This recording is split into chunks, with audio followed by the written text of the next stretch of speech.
আসসালামু আলাইকুম, শুভ সকাল ভিউয়ার্স। কেমন আছেন আপনারা? আমি যে গাছের নিচে দাঁড়িয়ে আছি, যে ফলের গাছের নিচে, এই ফলটি কী ফল আপনি কি বলতে পারবেন?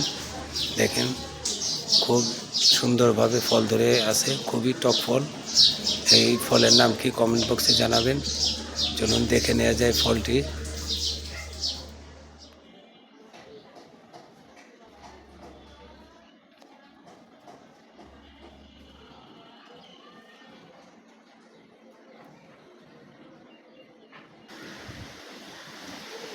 দেখেন ভিউয়ার্স, কি সুন্দর ফুল। এই ফুল থেকে ফলটা হয়েছে। এটা কি ফল আপনি কি বলতে পারবেন? বলতে পারেন? দেখেন কি সুন্দর লাল ফুল।